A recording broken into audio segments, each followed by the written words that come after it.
This adventure is brought to you by our friends at Cryptid Crate, a monthly subscription box filled with cryptozoological and paranormal curiosities. Visit their website at cryptidcrate.com and use discount code SATURDAY for $10 off your first monthly subscription and 10% off any non-subscription purchase for your first order.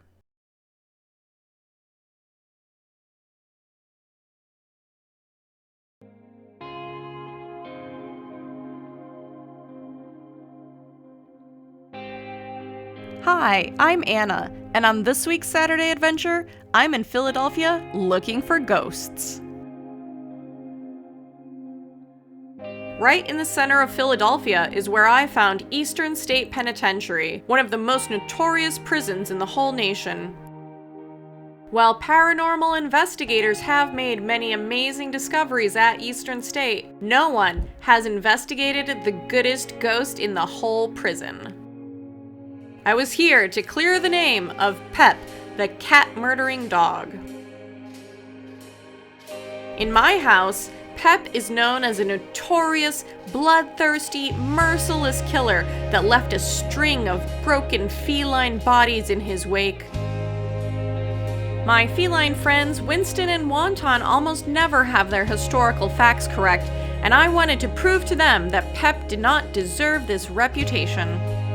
Eastern State opened in 1829 and was in operation for 142 years before it was abandoned and left to rot. Eastern State operated for many years on a policy of isolation to give inmates a chance to think about their crimes. The original prison was laid out in 7 cell blocks, radiating from a central point contained inside a rectangle of 30-foot walls.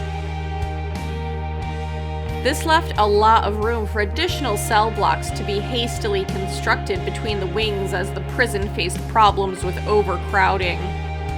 Wilderness reclaimed everything inside the walls when the prison closed in 1971.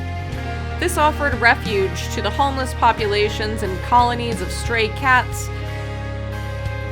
Restoration efforts began in 1991 that led to portions of the prison reopening to visitors.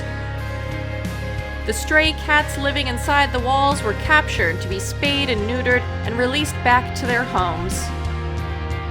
I called to Pep and even tossed a ghostly tennis ball through the narrow halls and alleys, listening for the sound of spirit claws scratching on the stone, but there was nothing.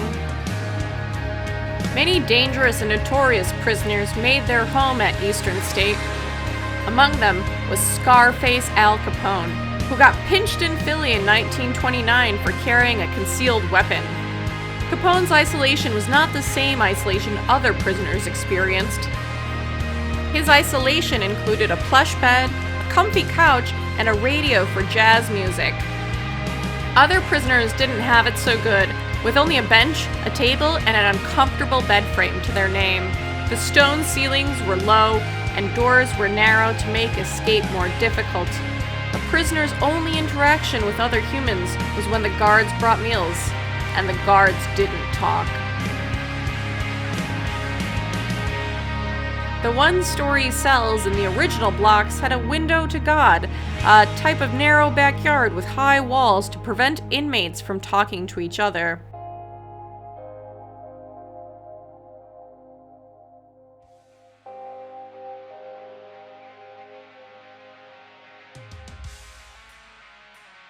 Total isolation was out of vogue by the time Governor Gifford Pinchot was elected in 1923.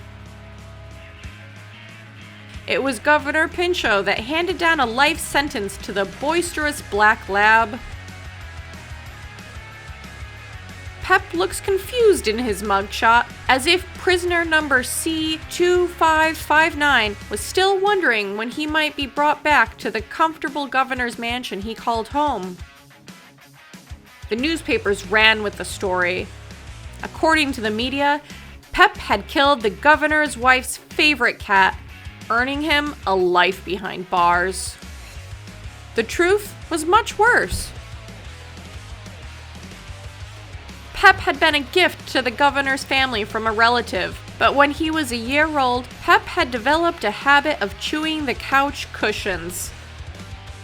On a recent trip to Maine, Governor Pinchot had seen dogs used as rehabilitation tools in prisons. This became a convenient reason for the governor to get rid of the bother Pep had become at home.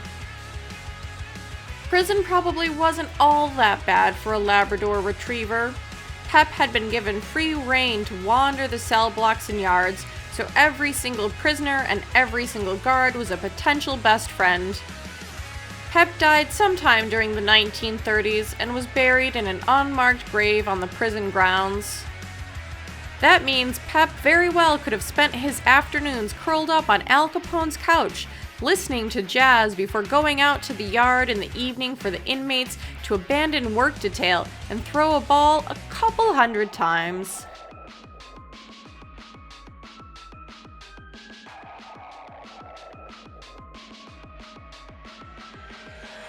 With that, I headed back home to break the news to Winston and Wonton that the stories were not true.